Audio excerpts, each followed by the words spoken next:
Hey there, welcome to MGTV. Today is Q&A Tuesday live to answer all your relationship and dating questions. I'm your host, Michelle G, and I'm so excited to be spending this time with you. So today's topic, a lot of you had asked, hey, we have a lot of different questions, great topics. However, I really want to get an answer to specific questions. So we went ahead and decided to just open up the segment for live Q&A. And we have had the questions pouring in. There was a lot of questions. I am so grateful for all the support, for everyone chiming in and asking their questions. So what I decided to do was to pick the top 6 questions that I saw was a common theme and bring those out and be able to answer them here live for you. Now, if your question's not here, don't panic. I'll go ahead and make sure that I personally will respond to your question in an email, and I look forward to connecting with you in that form. All right, so let's get started. So question number 1. Hi, Michelle. I was wondering how to keep romance alive when you and your partner are insanely busy, workaholics, and entrepreneurs. All right. Well, for all my entrepreneurs, all my busy professionals that are out there, it is tough. And you hear the word balance being thrown out anywhere. So let me give you 3 quick tips, and I'm going to save my last one for last, just to kind of get you going, all right? So first off, we all use these little devices right here. Let me pull mine. iPhones. Go ahead and make it a point to sync your calendars together. My husband and I did that for a while. We actually learned it from friends of ours. And what we did was we basically I have my personal calendar or my business calendar. My husband has his business calendar. And then we have our joint calendar. And we're able to kind of see when each other's calendars and plan and help each other out. Like when we want to do date night or, hey, can I schedule this? You have an opening in your calendar? Do you have anything tentatively? And we give each other that courtesy, and that really helps us out. The second thing is, just like you schedule your meetings as an entrepreneur, just like you are busy, being able to try and balance meetings, phone conferences, video conferences, and all these other things, it's important that you also add to your to-do list to schedule date nights, okay?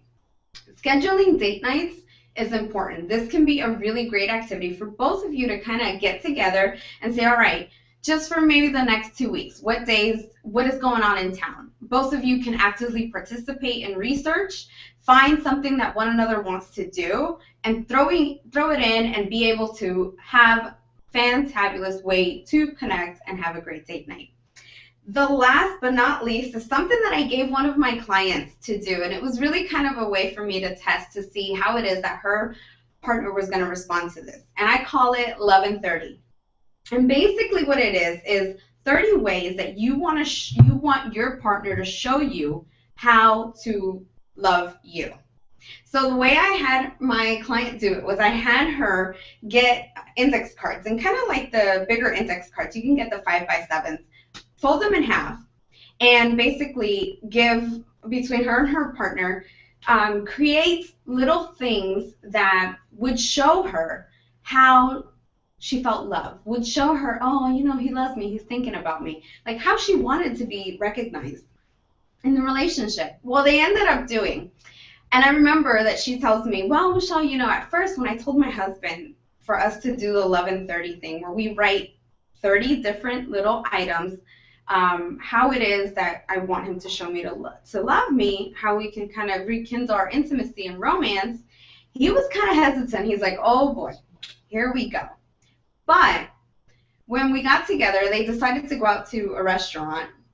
We had a couple of glasses of wine, and we started working together on this exercise. We found that we actually had a lot of fun, and we set our own rules. So for example, like, no more than 3 items can be anything that exceeds over a $10 budget or over a $20 budget. No more than 1 movie night. Like they both came up with rules together, and collaboratively were able to really kind of make this a really fun, enjoyable exercise for them. And one of the other things that they found was that some of the ways that she was expressing love to him was really the way that she wanted for him to express love to her. And those little things that make a difference. So these are my tips to be able to help keep romance alive for busy entrepreneurs and professionals, okay? Just like anything else, you have to work at it and schedule time to work on it as well. All right, so question number 2. Hi, Michelle. What is your take on being friends with exes while in a relationship? Ooh. I have been dating my girlfriend for 2 years, and she checked my email the other day when I left my computer unlocked and saw I was emailing my ex. Well, great question. I have one for you. What are you doing emailing your ex? And what specifically were you talking about in that email? Because I'm assuming you're asking this question because it stirred up an argument. Well, here's the thing. There's something that's called lying by omission. What does that mean? Lying by omission is basically being able to just give enough information where you're not lying, but you're not telling the entire truth. You're kind of leaving some bits and pieces out, okay? This is something that is very common in relationships. And when you do this, it can affect how it is that you connect with your partner. You can also hurt your trust. I mean, if you guys have already, however it is that you both met, if it's a little shaky, then that doesn't add to your relationship. What I want to tell you is that I don't want to tell you my take about being friends with your exes, because everyone has their own set of values and morals. What I want to ask you to do is sit down and have this conversation with your girlfriend and say, hey, listen, first off, do you not trust me that you had to go through my things? Why is it that you don't trust me? What reasons have I given you to not trust me? Secondly, the reason that she's upset and probably is uncomfortable with you being friends with your ex is because maybe she feels like she doesn't have a place, or she doesn't have her place in the relationship.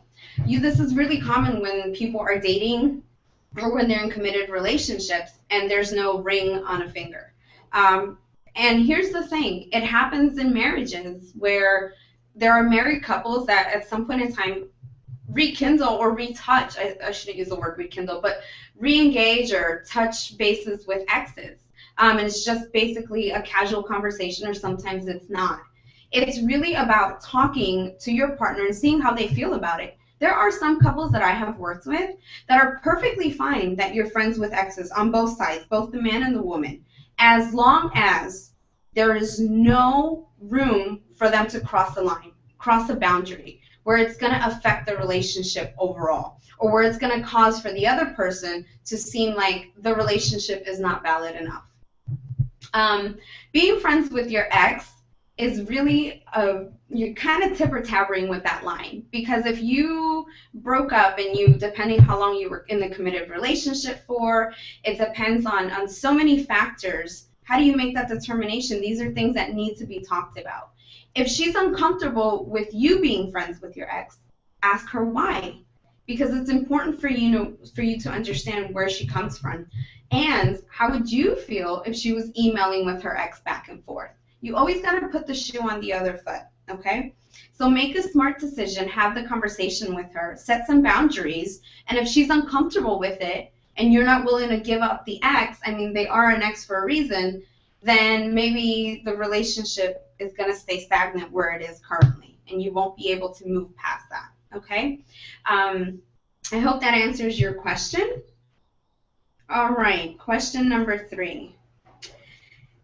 Hey, Michelle G. I don't have time to dissect men's language. I'm 46 years old, divorced, and been dating here and there, but nothing consistent has come of it.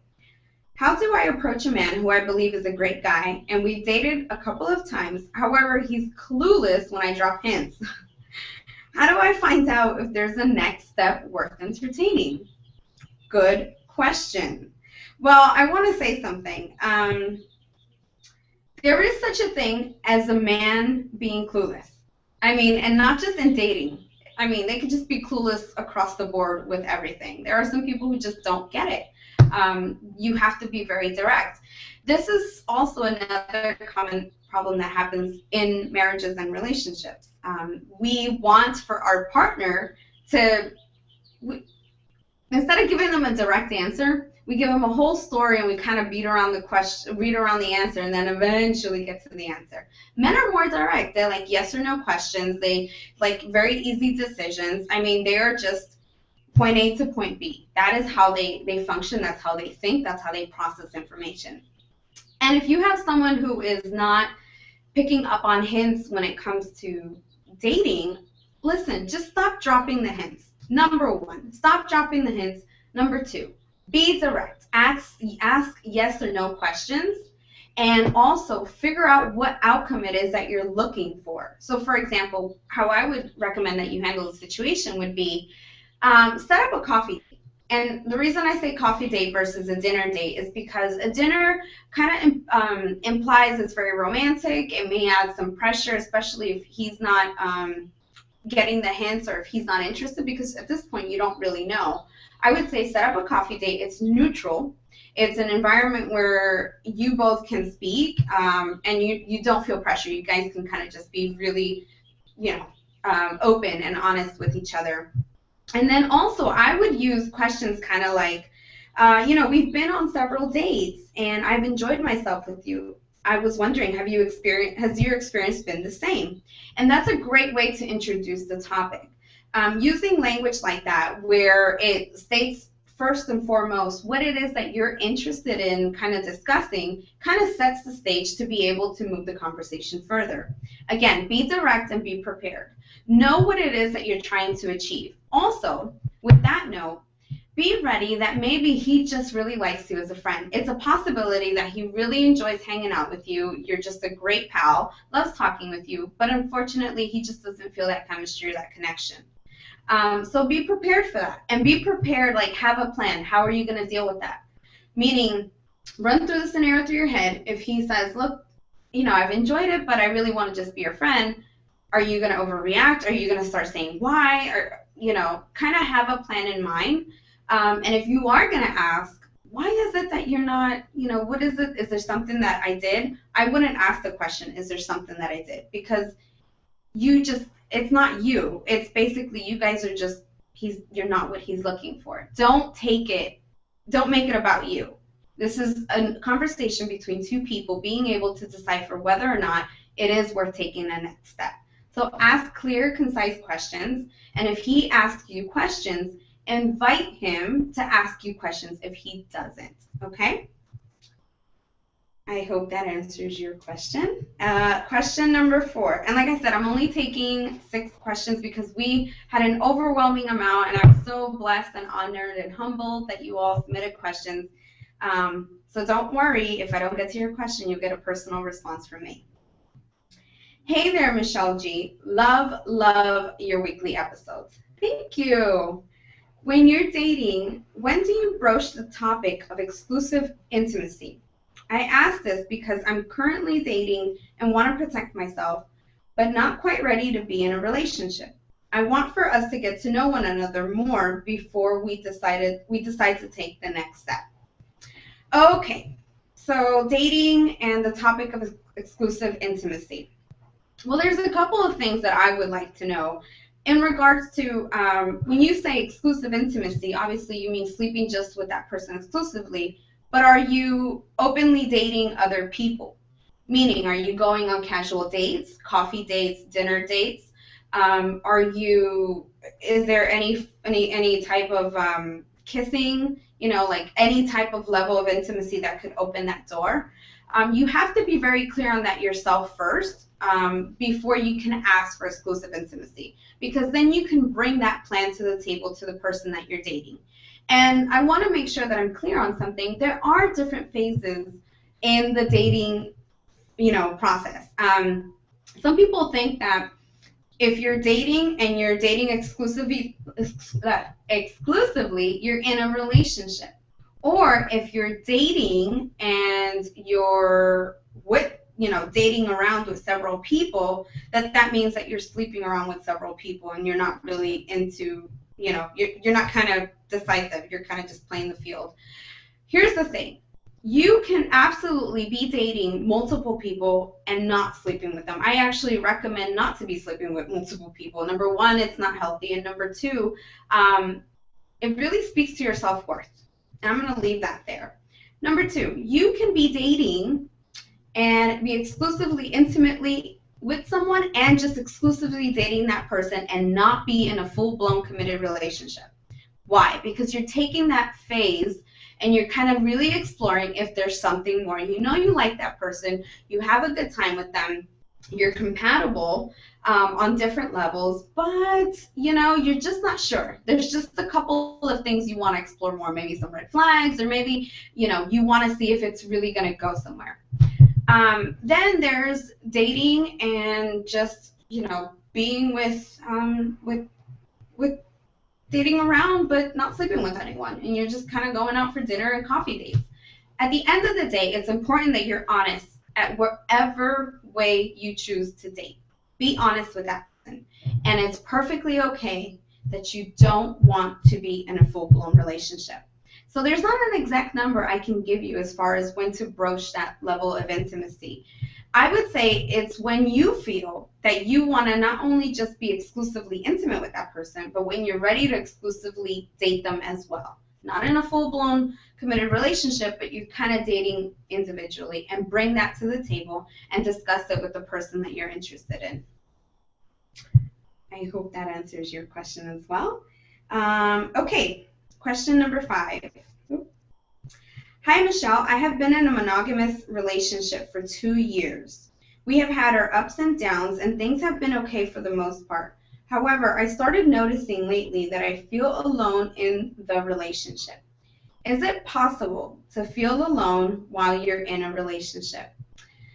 Wow. I got this question, and I was just, technology.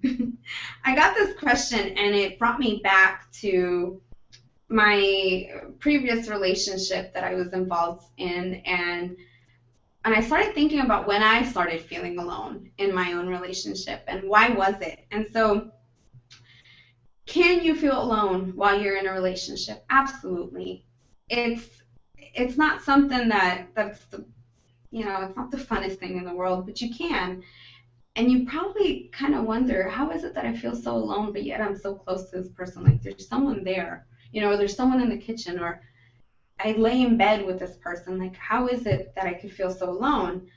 Well, I can say that from personal experience, and my thoughts on that are several things kind of cause that in a relationship. So first and foremost, I want to ask you, are you unhappy with yourself? I mean, what is really bothering you inside?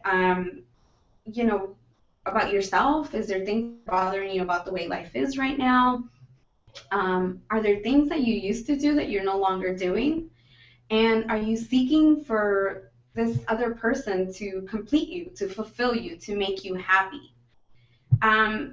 That's important, because one of the things that I believe, and I say this to my clients all the time, is you have to have a healthy relationship with yourself in order to be ready to give and receive love in a intimate relationship.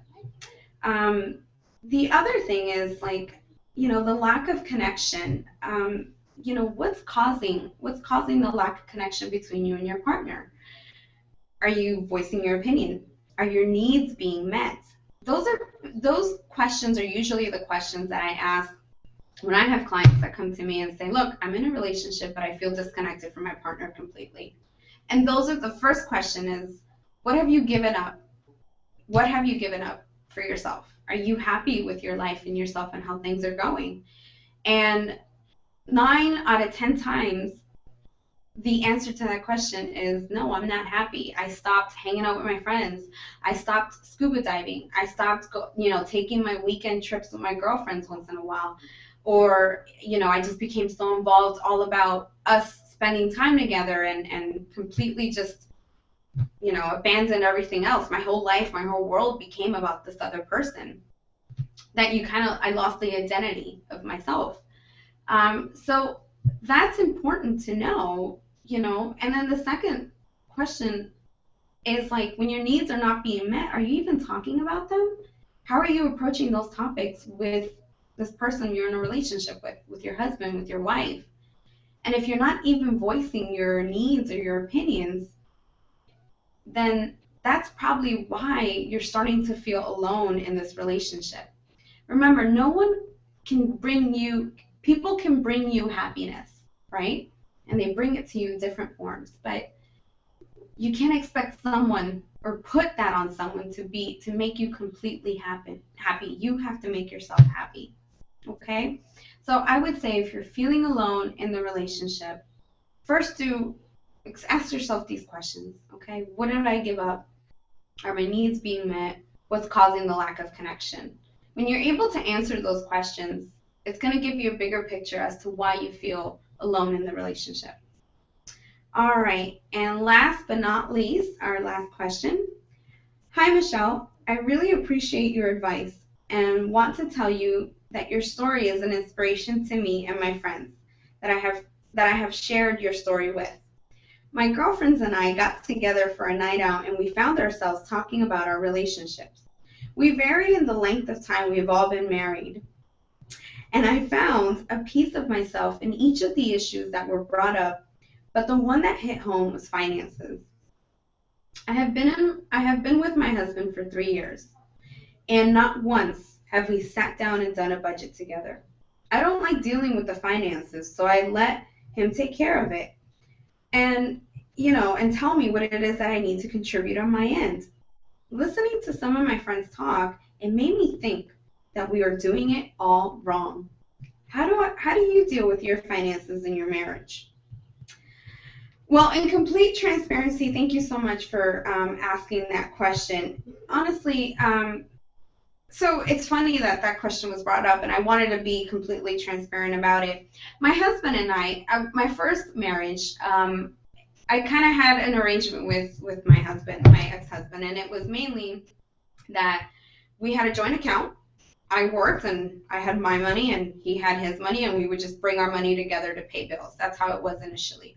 We never really sat down and did budgeting or anything like that. The reason being is I was not comfortable with the whole money thing. When my mom's been married several times, and she's just had some really unfortunate things happen when it came to money and divorce and children involved. And I remember that I learned this from my mom. My mom never told her husband how much money she had in the bank, what needed to be purchased, or they never did a budget together. She always saved money. Nobody ever knew how much money the woman had, but she did it because she had us 3 kids. So I never saw my parents nor her and my stepdad initially talk about finances. They may have, at night or something, but I never saw it. So I was grown up, and when I first got married my first time, we separated everything except for a joint account. There was a couple of things that I realized. I felt liberated because I was like, well, I don't have to tell him how much money I spent, nor does he have to tell me. But then I remember that there were several occasions where my ex-husband made some big purchases without even just telling me, and I got very bothered by that because I felt like, why couldn't he talk to me about it?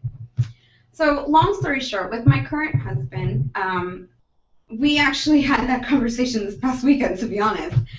We sat down, and we do things differently. We sat down and we put our numbers together, and we did a full budget. Like, okay, well, this is going to this and going to that, and we saw that it was a really great experience to bring us closer together. And here's why. We were able to kind of really look at, because my friend Laura, she says, numbers tell you a story. Numbers tell you a story about your business. They tell you a story about your household finances. So we had our own story that was told to us through our numbers. And what we saw was that we had budgets for all kinds of things, but we weren't making a good budget to set time for us to go and travel, which is something that we both really, really want, is to travel. And so it was a great way for us to be able to come close together. Obviously, it was, we had some disagreements on some things, but at the end of the day, disagreements and all, we were able to come to meet each other at a point where we're able to talk about it. I don't have to hide from my husband what money I have in the bank and where do I have money in the bank. I feel more comfortable and trusting with him to just let him know, hey, this is what I have. This is what I have to contribute. It really just allows for both of us to openly contribute. To be honest with you, I feel closer and connected with my husband. And if I want to, my husband never denies me if I want to buy something for myself, but I'm always considerate of him. And I say, hey, I saw this really cute purse, or I saw these really nice shoes. Is it okay if, do you mind if I, take some money and treat myself? And you know what? Because I'm honest with him, my husband actually says, you know what, babe, you've been working hard. Absolutely. Go ahead. Treat yourself. Okay? There are times where finances can be something where it's just really hard for a couple to talk about because they both have different money stories. They both have different beliefs as to how finances should be handled. And they see finances as something like, my mom said this to me today. We were talking about the same topic. Where, oh my God, you're taking a gamble. You're taking a risk. Like, what happens if he leaves? Like, what are you going to do? And here's the thing. I am fully committed to my relationship. And my husband and I, before we ever got married, when we first started dating, we talked about money. And we talked about what it is that we came into the marriage with and what we would leave if, God forbid, we ever separated. And my husband was married once before, and I saw how he was such a good partner to his ex-wife. And he's just a kind heart and a kind soul. So we had open discussions about, hey, God forbid things don't work out. Whatever we decided to save together, we split it in half and we go our separate ways. But whatever you came into the relationship with, whatever I came into the relationship with, we'll keep it for ourselves. And we were both okay with that. So it really depends on what is okay for you and your partner in the relationship. It's a discussion that not a lot of people have. You get married, you go through the honeymoon, and then typically I used to have my ex-husband do all the finances except for what I needed to contribute. But I didn't feel like we were both planning for our future. Like, being in a relationship, you have to be a part of everything, every decision. Because when you go through those good times and when you go through those bad times, it only strengthens the relationship tenfold. So my advice to you is, it's not that you're doing it wrong, but have this discussion with your husband and see. Maybe he wants you to be a part of it. And I would recommend either way to just be a part of it, to know where your finances are going so you both can schedule time and trips and do things for one another. It's just a different level of intimacy, a different level to connect. So that brings me to our last and final question. But before I close, I want to share with you something. I want to tell you thank you so much for tuning in today. And I value your feedback. My whole team values your feedback. And we're always working to improve everything that we put out there to all of you. So what I want to ask you is I want to invite you to go to michelleg.com/survey-contest. And I would love to hear your feedback about topics that you would like to have discussed. If you're interested in us, us changing the time, a time that works better for you. We're doing the survey, and I ask you to please share this with your friends. I'm trying to grow the viewership of MGTV, and I can't do this on my own, so I'm asking for support. So I want to go ahead and tell you and just give you a little taste that if you put in your name, email address, and phone number at the end of the survey, I'm going to be doing a drawing live on MGTV on June 17th. So the contest ends at 11:59 on Father's Day, Sunday. But that Tuesday of the next week, I will be doing a live drawing. And just to give you a little piece, we got some really awesome prizes, but just a little taste. I'm going to tell you that we have the Beats by Dre is one of the contest prizes that we're going to be drawing. So It's going to be live. You're going to be able to see me pull out names out of a bucket here. So I want to invite you to please give me your feedback. Let me know what we're doing good, what we're not doing so well. I value it, and I wouldn't be here if it wasn't for you. So once again, michelleg.com/survey-contest. I look forward to hearing and connecting with you.